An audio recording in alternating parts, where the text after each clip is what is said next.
Hey everyone, grab a seat and maybe some popcorn because what I'm about to share with you is both a cautionary tale and a deep dive into the chaotic underbelly of hotel operations gone wrong. Grimace, have you ever checked into a hotel expecting a smooth stay, only to find yourself in the midst of a logistical nightmare that would make even Murphy's Law blush? Well, that's exactly what happened to me recently, and trust me, it's a story packed with unexpected twists, technical mishaps, and a lesson or two in due diligence. So, picture this. I was scheduled to present at the International Symposium on Advanced Neural Networks in Vienna, a must-attend for anyone in our field. These events are not just about presenting papers, they're about networking, exchanging cutting-edge ideas, and, of course, making sure everything runs flawlessly. Given the importance of the event, I needed a hotel that met specific criteria: proximity to the conference center, ideally within a 1-kilometer radius, reliable high-speed internet, at least 500 megabits per second upload/download speed, to handle live demos and potential remote collaborations, adequate facilities to prepare and perhaps even run last-minute simulations. After sifting through options, I landed on Hotel Aurora. It had an average rating of 4.4 stars out of 5, with over 3,000 reviews. The website flaunted newly renovated rooms, state-of-the-art amenities, and a commitment to excellence, backed by numerous hospitality awards. Seemed like a safe bet, right? Fast forward to my arrival. As my taxi pulled up, I noticed the hotel's facade was partially covered in tarps and scaffolding.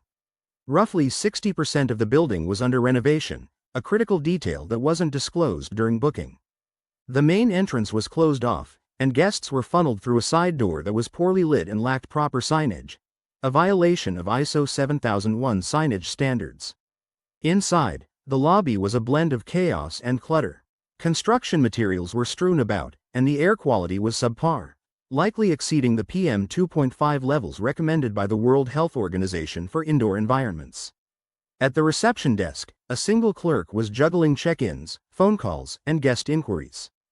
Despite a queue of about 20 people, there was no additional staff in sight. The understaffing was evident and already hinted at systemic operational issues. Finally, after a 45-minute wait, I got my keycard and headed to the elevators.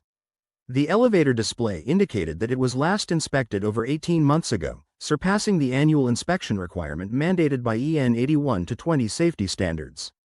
Upon reaching my floor, I noticed the hallway lighting was dim, measuring about 100 lux according to my smartphone light meter app, below the recommended 300 lux for hotel corridors. Entering the room, the first thing that hit me was a strong odor of paint fumes mixed with something musty. Air quality again, possibly high levels of volatile organic compounds, VOX. The window was sealed shut, preventing any ventilation. The room's temperature was a sweltering 29 degrees Celsius, approximately 84 degrees Fahrenheit. The thermostat was unresponsive, and the HVAC unit seemed non-operational. Considering that ASHRAE's standard 55 recommends indoor temperatures between 22 to 25 degrees Celsius for thermal comfort, this was way off the mark. Determined to push through, I tried connecting to the hotel's Wi-Fi to download some datasets for my presentation. The network was unsecured, no WPA2 encryption, and when I checked the network properties, I noticed several unknown devices attempting to access my laptop. Revolving light cybersecurity red flags galore. I ran a speed test, and the results were laughable.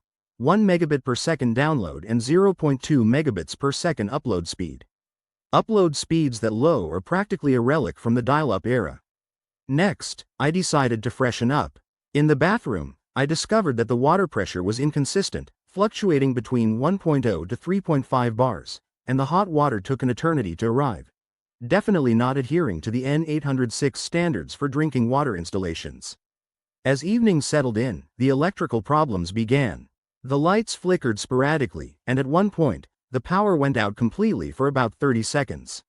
My laptop, thankfully on battery, didn't shut down, but the interruption caused my external hard drive to disconnect improperly, risking data corruption. Around midnight, a deafening alarm sounded. Not the fire alarm, but a persistent, high-pitched sound that echoed through the entire floor.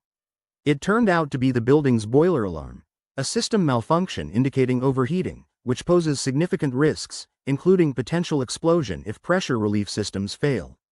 Guests started to panic. The emergency exits were poorly marked, and some were even blocked by housekeeping carts and linen bags, clear violations of fire safety codes, specifically the ONORM F1000 standards applicable in Austria. Fed up, I made my way to the front desk, only to find it unattended. After waiting for 15 minutes, an overworked night manager appeared.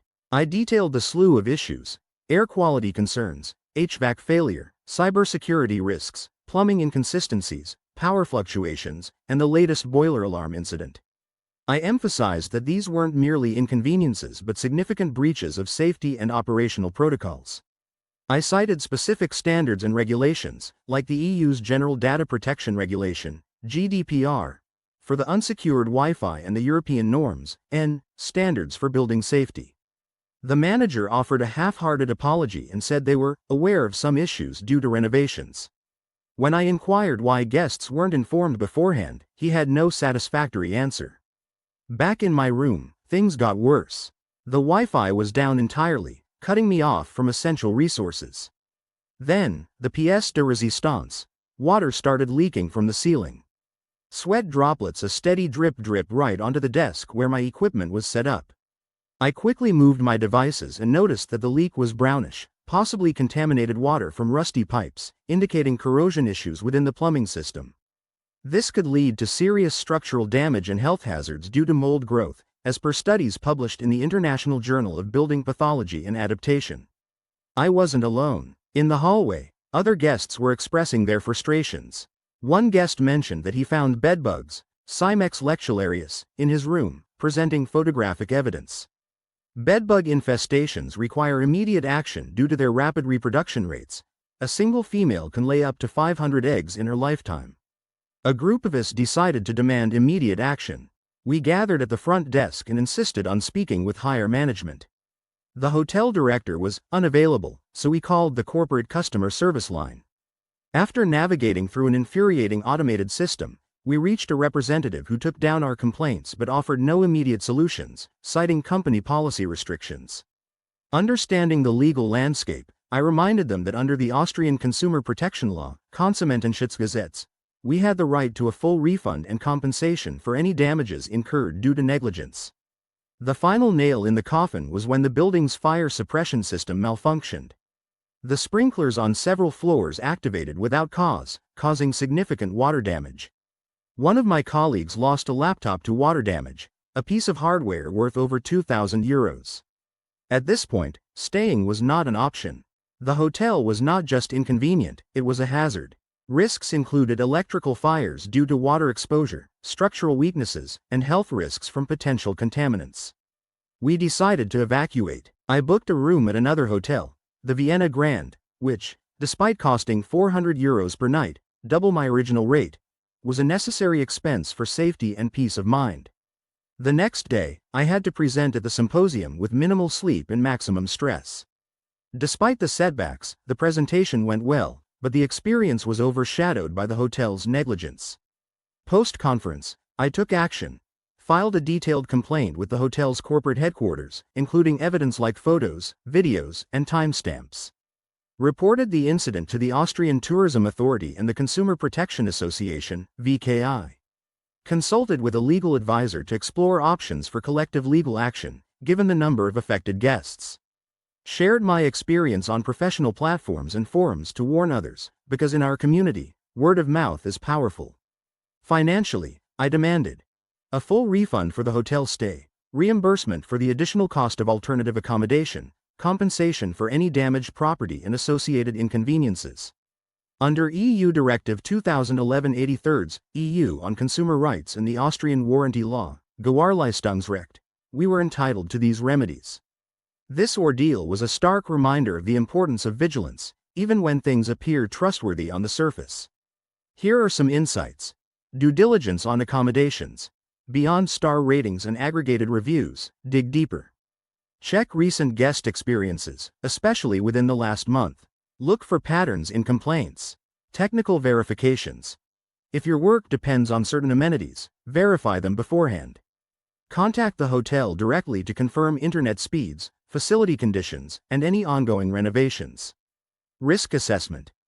Be aware of the potential risks associated with building maintenance issues, structural integrity, fire hazards, air quality, all of which can have serious implications.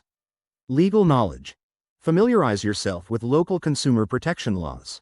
Knowing your rights empowers you to take effective action when things go awry. Backup plans. Always have a contingency plan. Whether it's alternative accommodation options or portable equipment like a personal hotspot device, being prepared can save you a lot of trouble.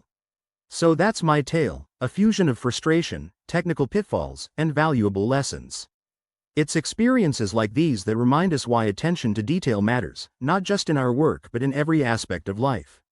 If you've had similar experiences or have tips on how to avoid such hospitality horrors, please share them in the comments below. Let's turn our collective experiences into a knowledge base that can help others navigate these challenges. Brain, thank you for sticking with me through this story. If you found it informative, or at least a tad entertaining, don't forget to hit that like button and subscribe for more insights and stories from the front lines of tech and travel. Stay curious, stay critical, and most importantly, stay safe out there.